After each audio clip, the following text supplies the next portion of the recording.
नमस्कार दोस्तों, मेरा नाम है सौरभ और स्वागत है आपका मगध एजुकेशन में। हमारे देश की फाइनेंशियल मार्केट, सिक्योरिटी मार्केट को रेगुलेट करने वाला सेबी अर्थात security and exchange board of India के फॉर्मर चेयरमैन अर्थात माधवी पुरी बुच के अगेंस्ट एक एफआईआर दर्ज करने का ऑर्डर पास कर दिया गया है मुंबई के एक स्पेशल कोर्ट के द्वारा। दोस्तों यहाँ पे तो हम आज किस वीडियो में जानने की कोशिश करेंगे कि आखिरकार माधवी पुरी बुच के अगेंस्ट वो कौन से यहाँ पे एलिगेशंस लगाए जा रहे हैं और आखिरकार यहाँ पे इनके रिटायरमेंट के जस्ट एक दिन बाद ही यहाँ पे क्यों मुंबई की जो कोर्ट है उन्होंने एफआईआर दर्ज करने का यहाँ पे ऑर्डर पास कर दिया है दोस्तों यहाँ पे। और माधवी पुरी बुच का जो नाम है दोस्तों वो पिछले साल से ही काफ़ी ज़्यादा यहाँ पे सुर्खियों में बना हुआ था, जब यहाँ पे हिंडनबर्ग रिसर्च फर्म के द्वारा यहाँ पे अडानी ग्रुप के ऊपर एलिगेशंस लगाए गए थे यहाँ पे, जिसमें माधवी पुरी बुच का भी लिंक सामने निकल कर आया था कि माधवी पुरी बुच और उनकी जो यहाँ पे उनके जो हस्बैंड है धवल बुच, इन दोनों ने यहाँ पे अनडिस्क्लोज्ड इन्वेस्टमेंट कर रखा है अडानी के ऑफशोर एंटिटीज में। अर्थात यहाँ पे कि अडानी ग्रुप जो है वो देश से बाहर कोई सेल कंपनी या फिर फेक कंपनी क्रिएट कर रखी हुई है और उस कंपनी के माध्यम से यहाँ पे इन्वेस्टमेंट किया जा रहा है और इस तरीके से स्टॉक मैनिपुलेशन करने की कोशिश की जा रही है कि अडानी के जितने भी यहाँ पे लिस्टेड कंपनी है उनकी जो आप एक तरीके से शेयर प्राइस देख रहे हो इतना होना नहीं चाहिए था यहाँ पे, या फिर जो वैल्यूएशन है वो इतना होना नहीं चाहिए, लेकिन यहाँ पे एक मिस प्रैक्टिस करके यहाँ पे ऑफशोर कंपनी से यहाँ पे इन्वेस्टमेंट किया जा रहा है और उस यहाँ पे ऑफशोर कंपनी में माधवी पुरी बुच ने भी अपना इन्वेस्टमेंट कर रखा है। यानी कि कहीं ना कहीं माधवी पुरी बुच और जो अडानी ग्रुप है उन दोनों के बीच में लिंकेज है, ऐसा आरोप लगाया गया था हिंडनबर्ग रिसर्च फर्म के द्वारा। हिंडनबर्ग रिसर्च फर्म जो कि अब एग्जिस्ट नहीं करता है, उन्होंने कुछ दिन पहले ही अपना जो एक तरीके से कॉरपोरेशन है उसको शट डाउन कर दिया दोस्तों। लेकिन ये बहुत बड़ा एक तरीके से ब्लेम लगा था माधवी पुरी बुच को लेकर के, और जब तो उस वक्त तो वो सेबी की चेयरपर्सन बनी हुई थी यहाँ पे, और सेबी की ही जिम्मेदारी है हमारे स्टॉक मार्केट को, हमारे सिक्योरिटी मार्केट को रेगुलेट करने का दोस्तों यहाँ पे। और सिक्योरिटी मार्केट के अंदर, स्टॉक मार्केट के अंदर इतने सारे इन्वेस्टर्स का, ट्रेडर्स का पैसा लगा हुआ होता है, और अगर जो किसी प्रकार का कोई यहाँ पे स्टॉक मैनिपुलेशन करने की कोशिश की जाती है, किसी प्रकार का कोई इरेगुलरिटी करने की कोशिश की जाती है चेयरपर्सन के द्वारा ही, तो कितना बड़ा नुकसान हो सकता है और साथ में हमारे देश की इकोनॉमी को भी बहुत बड़ा नुकसान हो सकता है दोस्तों। तो आज की इस वीडियो में समझने की कोशिश करते हैं आखिरकार वो कौन से पिटिशनर थे जिनके एक तरीके से कह लीजिए कि शिकायत पर या पिटीशन डालने पर जो मुंबई की एक स्पेशल कोर्ट है उन्होंने ये ऑर्डर पास कर दिया है कि अब इनके अगेंस्ट एफआईआर दर्ज किया जाए, और इसके अगेंस्ट में यहाँ पे सेबी के द्वारा क्या रिस्पॉन्स दिया गया है दोस्तों यहाँ पे। लेकिन फिलहाल आपको बता दें कि जो माधवी पुरी बुच है वो अपने पद से हट चुके हैं यहाँ पे, और जिस प्रकार से एक हायर ऑफिशियल पद से जब इस्तीफा होता है तो उनका फेयरवेल होना चाहिए, उस प्रकार से वैसा देखा नहीं गया दोस्तों यहाँ पे। और अगर जो हम सेबी के चेयरपर्सन की एलिजिबिलिटी की बात करें यहाँ पे, तो या तो आपका उम्र 65 साल हो चुका है तो आप यहाँ पे रिटायरमेंट दे दोगे, और अदरवाइज यहाँ पे आप 5 साल तक का आपका इसमें कार्यकाल होता है। लेकिन माधवी पुरी बुच के केस में ऐसा नहीं हुआ। माधवी पुरी बुच का जो उम्र है वो अभी 60 साल ही है दोस्तों यहाँ पे, और इनके अभी 3 साल ही इसमें पूरे हुए, लेकिन इसके बावजूद भी इनको पद से इस्तीफा देना पड़ा यहाँ पे। तो इसके पीछे भी आप देख सकते हो कि कहीं ना कहीं जो इनके नाम को लेकर सुर्खियाँ बना था, जो लगातार यहाँ पे एलिगेशंस वगैरह लगाए जा रहे हैं। और इतना ही नहीं बल्कि यहाँ पे जो सेबी का जो ऑफिशियल बिल्डिंग है मुंबई के अंदर, और उस सेबी के ऑफिशियल के अंदर और भी जो एक तरीके से एम्प्लॉयज़ वगैरह है उन्होंने भी माधवी पुरी बुच के अगेंस्ट यहाँ पे धरना एक बार दे दिया था, प्रोटेस्ट किया था यहाँ पे कि एक तरीके से वर्क लाइफ बैलेंस यहाँ पे नहीं चल रहा है, काफ़ी ज़्यादा एक तरीके से यहाँ पे हमें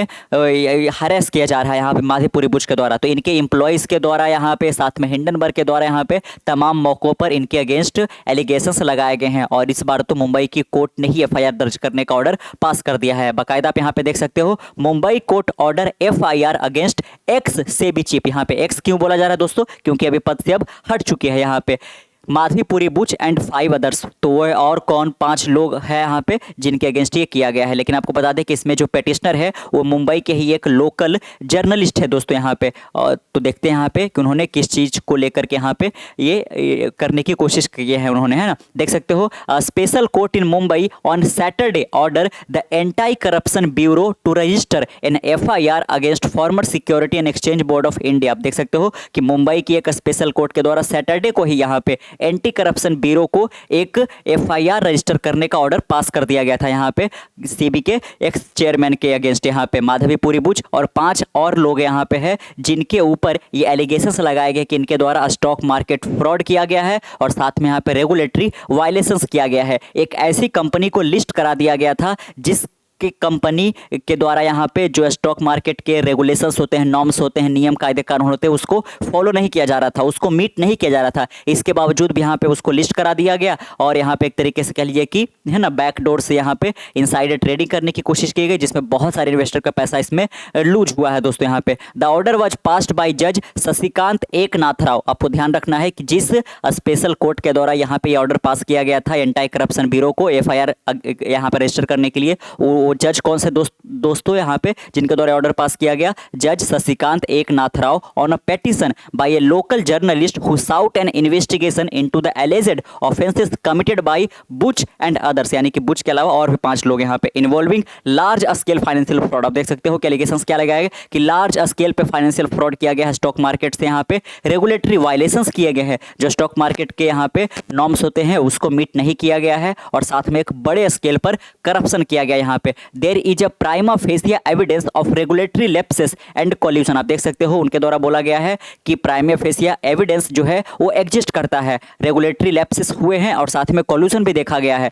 requiring a fair and impartial probe. यहाँ पे द ऑर्डर रेड द जज Eknath Rao also ruled that the inaction by the law enforcement agency and the SEBI necessity judicial intervention under the provisions of the CrPC. आप देख सकते हो यहाँ पे criminal procedure जो कोड यहाँ पे है सीआरपीसी के अगेंस्ट, यहाँ पे इनके अगेंस्ट एफआईआर दर्ज करने की यहाँ पे ऑर्डर पास कर दिया गया है यहाँ पे। और आगे आप देख सकते हैं the order came a day after Buch completed the 3 year tenure. जैसा कि हमने आपको शुरू में ही बताया कि जो है पे सेबी की चेयरपर्सन होती है उनका जो कार्यकाल होता है वो 5 वर्ष का होगा और साथ में अगर जो उनका उम्र 65 साल हो जाता है तो उनको रिटायर देना पड़ेगा यहाँ पे। लेकिन अभी ये 60 साल की है और 5 वर्ष का इनका जो कार्यकाल है वो भी पूरा नहीं हुआ था, लेकिन इसके बीच ही इन्होंने एक तरीके से कह लीजिए कि इनको हटाया गया है यहाँ पे और साथ में किसी प्रकार का कोई फेयरवेल नहीं दिया गया है, जो कि एक हायर रैंकिंग ऑफिशियल को यहाँ पे दिया जाना चाहिए था यहाँ पे। और अब किनको बनाया गया है दोस्तों, तो तुहिन कांत पांडे को बनाया गया। आप ध्यान रखिएगा कि अभी फिलहाल में जो सेबी के चेयरपर्सन है उनको जो नया नियुक्ति यहाँ पे जिनको दिया गया है तुहिन कांता पांडे को यहाँ पे, और साथ में यहाँ पे एक दिन बाद ही इनके अगेंस्ट एफआईआर वगैरह ये सब कर दिया गया। According to the complaint SEBI official permitted the listing of a company that fail to meet regulatory norm. देख सकते हो कि कंप्लेन क्या किया गया है पिटिशनर के द्वारा कि सेबी ऑफिशियल ने एक ऐसे कंपनी की लिस्टिंग करवा दी। यहाँ पे लिस्टिंग तो आप समझते ही होंगे कि जब कोई कंपनी पहली बार यहाँ पे पब्लिक जाती है, यहाँ पे यानी कि अपना आईपीओ लेकर आती है, इनिशियल पब्लिक ऑफरिंग, जिसके तहत वो अपने जो शेयर है वो पब्लिक के लिए खोल देते हैं यहाँ पे स्टॉक मार्केट पे। जब लिस्ट हो जाता है जो आम पब्लिक के रिटेलर हमारे और आपके जैसे उनके शेयर्स को बाय और सेल कर सकते हैं यहाँ पे, और इस प्रकार से वो पब्लिक से पैसा उठाते हैं किसी प्रकार का कोई यहाँ पे अपने बिजनेस को स्केल करने के लिए या फिर एक तरीके से बड़े स्केल पर